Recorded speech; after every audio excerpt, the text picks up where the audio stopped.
ഒരു ബിൽഡിങ്ങിൻ്റെ മുകളിൽ ഒരു കപ്പൽ ഉണ്ടാക്കിയാൽ എങ്ങനെ ഇരിക്കും? ഞാൻ പറഞ്ഞു വരുന്നത് സിംഗപ്പൂരിലുള്ള മറീന ബേ സാൻഡ്സ് എന്ന് പറഞ്ഞുള്ള ഒരു ബിൽഡിങ്ങിനെ കുറിച്ചിട്ടാണ്. നമ്മുടെ നാട്ടിലൊക്കെ ചതുപ്പ് നിലത്തിൽ ഒരു വീടുണ്ടാക്കാൻ ആൾക്കാർ ഭയപ്പെടുന്ന ഒരു സമയത്ത് ഇപ്പോഴുള്ള സിംഗപ്പൂരിൻ്റെ 25% മുന്നൊരു ചതുപ്പ് നിലയായിരുന്നു.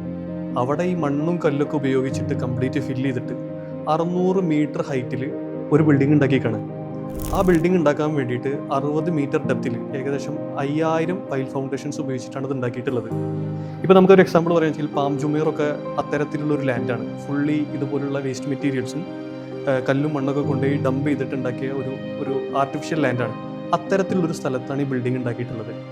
ഈ ബിൽഡിങ്ങിൻ്റെ മുകളിൽ ഈ ഒരു കപ്പൽ എന്ന് പറഞ്ഞ സ്ട്രക്ചർ 60 മീറ്റർ പുറത്തോട്ട് തള്ളിയിട്ട് കാൻഡിലിവറായിട്ടാണ് നിൽക്കുന്നത്. അതൊക്കെ ഒരു അത്ഭുതമാണ് അതിൻ്റെ അടിയിൽ നിന്ന് നോക്കുമ്പോൾ. പിന്നെ അത് മാത്രമല്ല, ഇതൊരു പബ്ലിക് പാർക്കാണ്. ഇത്രയും വലിയൊരു പാർക്ക് പബ്ലിക്കായിട്ട് ഈ റൂഫ് ടോപ്പിൽ വേറെ സ്ഥലത്തില്ല. ലോകത്തെ ഏറ്റവും വലിയ ഇൻഫിനിറ്റി പൂള് ഇതേ സ്ഥലത്താണ്. ഇതിൻ്റെ മറ്റു പ്രത്യേകതകളാണ് എർത്ത് റെസിസ്റ്റൻസ് സ്ട്രക്ചറാണ്. കൂടാതെ വിൻഡ് പ്രഷർ താങ്ങാനുള്ള ഹൈ കപ്പാസിറ്റി ഉണ്ട്. പിന്നെ ടെമ്പറേച്ചർ വേരിയേഷൻസ് മെറ്റീരിയൽ അധികം ഇൻഫ്ലുവൻസ് ചെയ്യാത്ത ടൈപ്പുള്ള മെറ്റീരിയൽസാണ് ഉപയോഗിച്ചിട്ടുള്ളത്.